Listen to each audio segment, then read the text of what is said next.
Hari Om, Chapter 2, verse 47, Sankhya Yoga. We are seeing verses on Karma Yoga, philosophy of life. Continuation of yesterday's sloga, verse. Yesterday we saw Swami Chinmayananda, Dayananda Saraswati's explanation. Today we are going to see the explanation on this verse by Swami Chinmayananda and Swami Vivekananda ji. Verse 47. Karman yeva adhikaraste ma phaleshu gadachana ma karma phalaheturbuhu ma te sangostva karmani. Lord Krishna says, Hey Arjuna, you have a choice of action, but never in the results.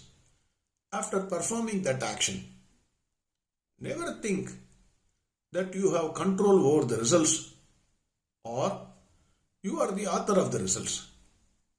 Never get attached to inaction. This we have seen already yesterday. Swami Chinmayananda gives the formula for inner purification of mind. Inner purification of mind is equal to single pointed concentration plus divine dedication on the work minus desire for fruits of results. Please note carefully, I am repeating. Inner purification of mind is equal to single pointed concentration, divine dedication on the work minus desire for the results, for the fruits, you can say. What is the secret of success? Swamiji says, it may seem it is impossible to perform an action without expecting a particular result. But performing action without being anxious about the result is the secret of success. You take any scientist, artist, or a very good player, or a writer. At the time when the scientist is in his lab, when the artist is drawing, or when the player is playing, or the writer is writing a book, the one who forgets the entire world gives the best result, best book or best play, whatever it is. He will not even think whether the world will appreciate his work or will crush him under its feet. He will just concentrate on his work. His best comes out.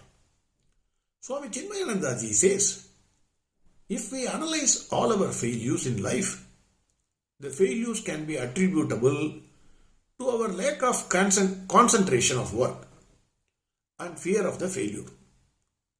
Fear of failure is worse than failure. Swamiji says, the reasons for failure are two.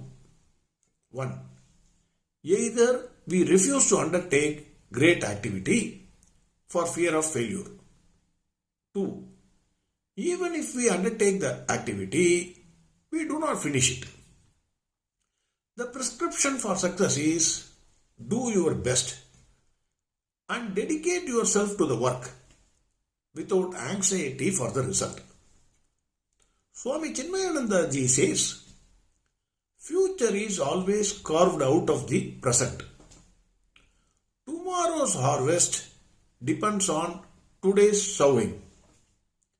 Invest intelligently and value your present moments so that you can reap a better future. Past is dead. Future is yet to be born. If you become unhealthy and inefficient in the present, you have no reason to hope for a great future. These are all golden words. I will again repeat it. Future is always carved out of the present. Tomorrow's harvest depends on today's sowing. Invest intelligently and well your present moments so that you can reap a better future. Past is dead, future is yet to be born.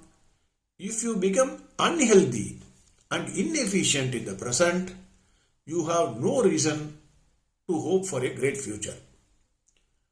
If you seek success, then never strive for it with anxiety and fear. Swami Chinmayanandaji says, action done in the present, when conditioned by future time, is fruits of action. Action ends or fulfills only in its reaction.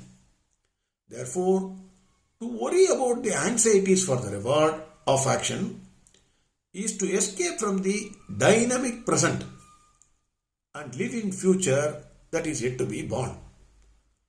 Lord Krishna advises not to waste the present in fruitless dreams and fears. Do your best to the present moment, and Lord Krishna promises that future shall take care of itself.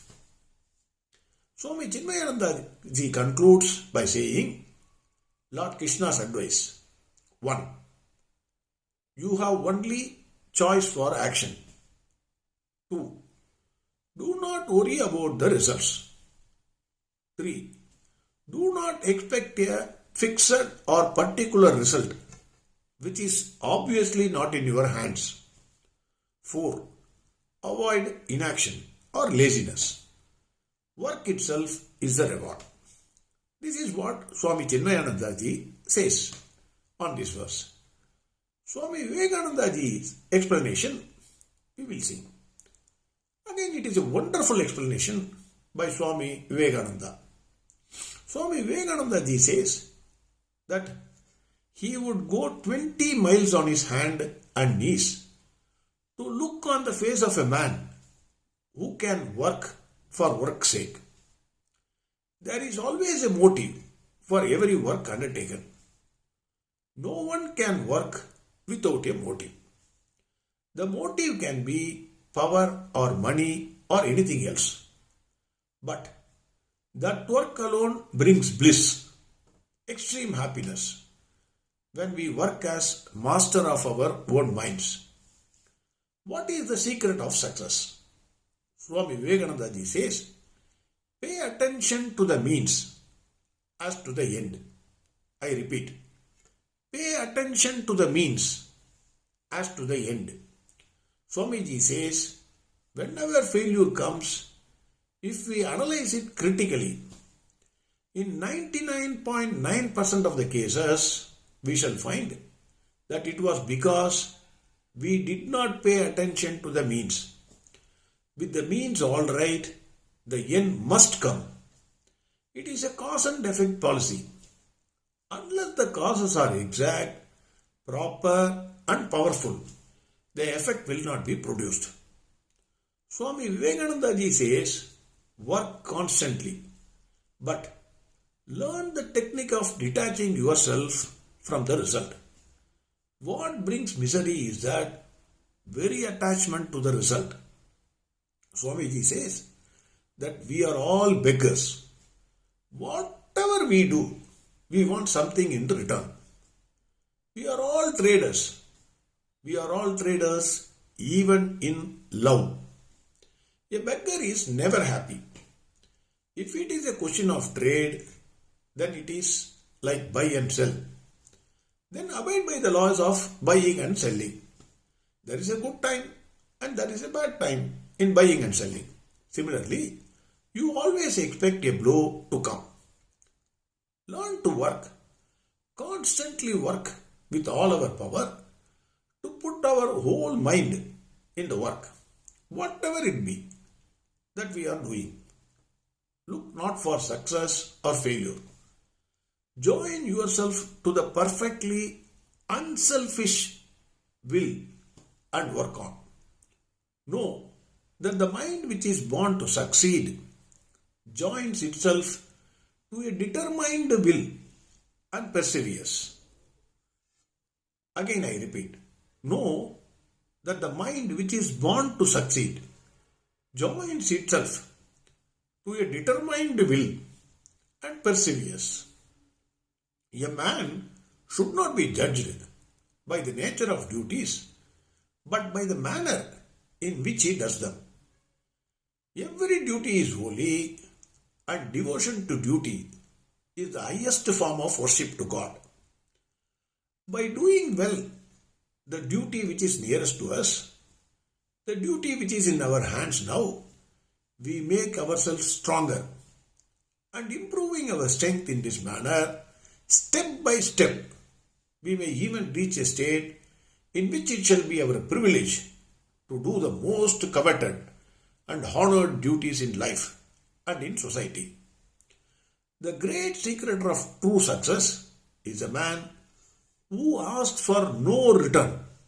The perfectly unselfish man is the most successful person. Ask nothing, want nothing in return. Give what you have to give. It will come back multiplied by 1,000-fold, but the attention must not be on that. This is the secret of work. This is what Swami Vivekananda ji says on this verse.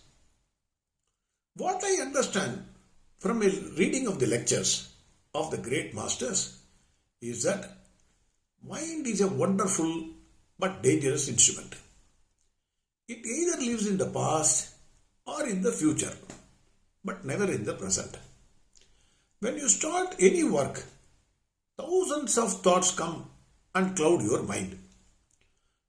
You do a shabby job because your mind is not allowing you to concentrate on the work.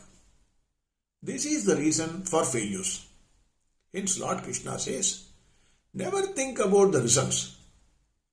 You might have suffered something in the past, or the results that are likely to come in the future. Never think about that.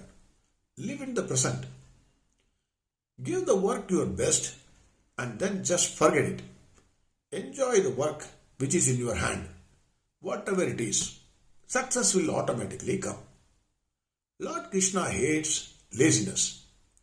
If you don't do the work based on your past experience of failures or the assumed calamitous results of the future, then you are not doing any action. Lord Krishna says, never be part of akarmani, that is no work.